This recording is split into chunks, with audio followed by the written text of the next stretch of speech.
menjelaskan tentang tata cara pengujian material, yang dalam hal ini adalah pengujian mekanis yang menggunakan mesin ultimate tension. Ya. Jadi mesin ini dipergunakan untuk menguji 3 sifat mekanis material, yaitu untuk menguji tarik, untuk menguji kompresi, dan untuk menguji bending. Nah, sebelum kita melakukan proses analisa pengujian dari material, kita terlebih dahulu mengenal apa saja yang menjadi bagian atau perlengkapan dan karakteristik daripada mesin ini. Ya. Di sini saya menggunakan mesin uji tarik dengan merek Tensilon RTG 1250. Ya. Dan mesin ini dibagi menjadi 3 bagian. Yang pertama itu adalah bagian kolom, ya, merupakan daerah pergerakan daripada jignya. Kemudian bagian load cell, ya. Di sini load cell yang dimiliki oleh mesin ini sebesar 5 kN.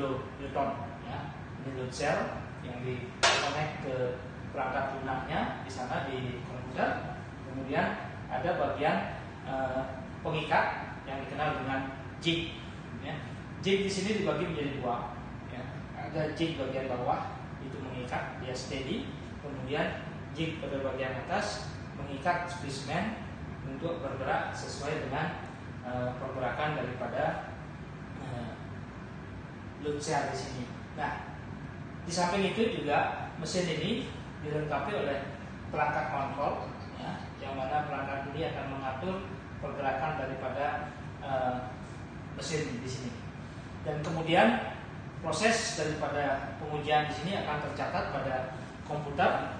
Ya, di sini artinya di pada bagian komputer di sini. Ya, coba buka bagian komputernya. Ya. Nah, di sini ada saya ulangi dari awal. Ya, kita masuk ke softwarenya. Ya. Nah, di sini ya, ada 2 kondisi. Ya. Itu ada kondisi daripada mesin secara software dan mesin secara hardware di sana. Ya. Nah, di dalam blok di sini itu akan ada beberapa pertanyaan, ya, yang harus diisi oleh seorang penguji di sini. Itu adalah nama mesinnya, ya. Di sini sudah pasti RTG 1250, ya. Terus kemudian tipe daripada pengujiannya. Di sini kita bisa pilih, ya, seperti saya katakan tadi, itu ada pengujian tariknya, ada pengujian kompresi tesnya, ada pengujian bendingnya, ya. Di sini bendingnya menggunakan 3 poin bending testnya dan 4 poin bending test, ya. Itu untuk tipe tesnya, ya.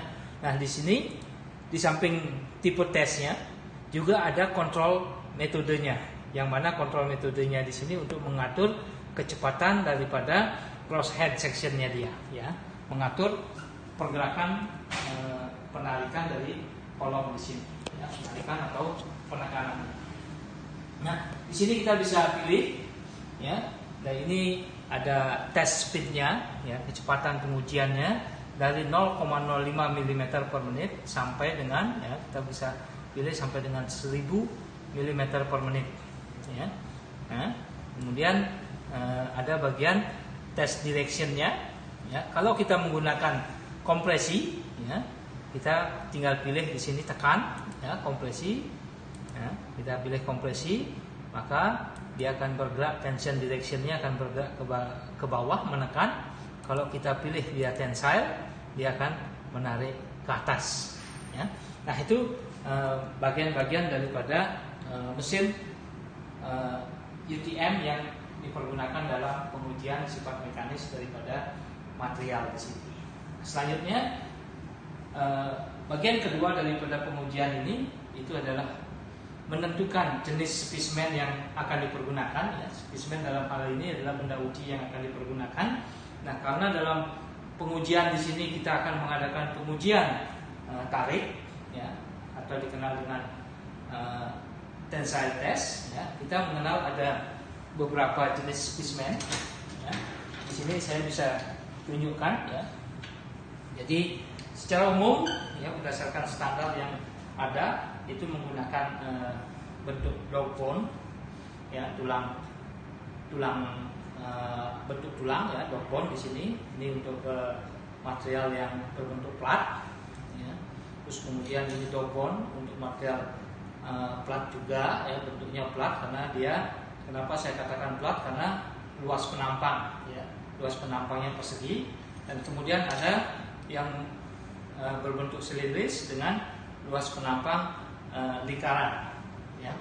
Nah, dalam pengujian di sini, ya, kita harus men-setting spesimen di sini sehingga bisa dilakukan pengujian lebih lanjut. Nah, tahap berikutnya setelah kita tahu jenis material yang akan kita pergunakan, ya, kita akan men-set, ya, kita akan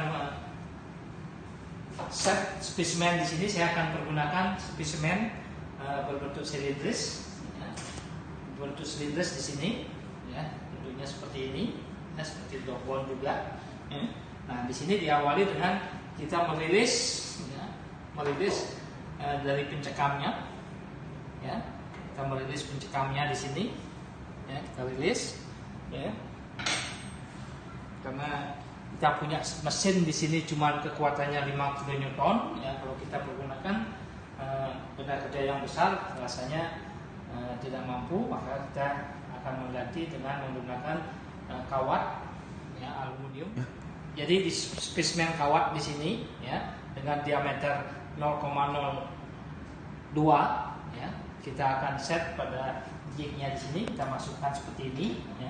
Kemudian kita kencangkan, ya, dimana kita set pada bagian bawahnya dulu agar bisa kita menetapkan posisi daripada spesimen di sini.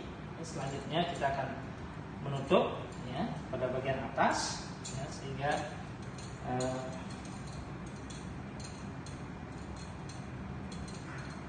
spesimennya bisa berjalan terikat dengan baik di sini, ya. Ya, kita kencangkan sekuat kita bisa mengencangkan agar dia tidak slip pada saat penarikan, ya, di sini kita kencangkan, ya. Kemudian kita posisikan, ya, dengan mengatur ketegangan daripada spesimen ini, ya. Jadi bisa dilihat spesimen ini sudah terikat di sini pada jignya, ya, agar dia tidak sliding. Dan selanjutnya di sini kita set, ya, pada perangkat lunaknya, ya. Pertama kita pilih, karena kita melakukan pengujian tarik, kita pilih tensionnya, terus kita gunakan constant crosshead speednya. Terus selanjutnya kita akan memilih dia pada kecepatan 10 atau 20, ya, kita pakai 20 mm per menitnya. Nah, kemudian kita set di sana sudah tensile upward, dan selanjutnya, ya, kemudian kita pilih untuk measurementnya, ya. Di sini kita bisa lihat not calibrated, ya. Not calibrated artinya belum berposisi pada 0 mesin itu. Jadi kita bisa pilih di sini load kalibrasinya, ya. Load kalibrasinya kita nolkan, ya, sampai dia menjadi 0. Kemudian clear ekstensinya, ya, kita buat load kalibrasinya biar 0. Kemudian kita zerokan, ya. Nah, setelah zero, kemudian kita tekan set. Jadi setelah kita tekan set, jadi kita bisa lihat grafiknya di sini, ya. Mesin itu sudah melakukan penarikan dengan grafik seperti ini. Kita tunggu sampai benda uji ini mengalami putus, sehingga nantinya di dalam grafiknya bisa kita analisa data-data yang dihasilkan dalam pengujian di sini. Nah, di dalam grafik ini ada vertikalnya itu adalah load atau dengan satuan Newton. Ke kanannya di sini, ya, untuk X-nya ya, sumbu X-nya itu adalah elongation-nya, ya, perpanjangan daripada penarikannya, ya. Di sini datanya tercatat, ya, elongation-nya, terus kemudian load-nya, ya, dan seterusnya, ya, tercatat sampai benda kerjanya mengalami putus. Jadi tinggal kita menunggu sampai benda kerjanya putus. Nah ini jadi spesimen kawat yang sudah ditarik di sini, dia mengalami putus tepat di tengah-tengahnya. Ya, kenapa dia tepat di tengah-tengah? Karena di sini merupakan bagian daerah stress area-nya atau tension area-nya, di mana penampakannya di sini kita bisa lihat karena materialnya di sini adalah material relatif ductile, ya, sehingga ada necking yang terjadi di sini, ya. Nah, dari necking di sini, ya, setelah kita putus di situ, kita stop, ya, stop. Jadi mesin itu sudah berhenti. Nah, inilah hasil yang bisa kita lihat, ya, dari grafik pengujiannya, ya, bahwa pada hasil pengujian, ya, kurang lebih sekitar 600, ya, dan pada jarak di 30 mm, ya, 30 mm lebih itu benda kerja kita mengalami perpatahan di sana. Nah, jadi demikian proses pengujian tarik daripada spesimen yang kita uji di sini berupa kawat. Semoga apa yang diberikan di sini bisa bermanfaat sebagai bahan pengujian yang lebih lanjut. Demikian, semoga bermanfaat dan saya ucapkan terima kasih.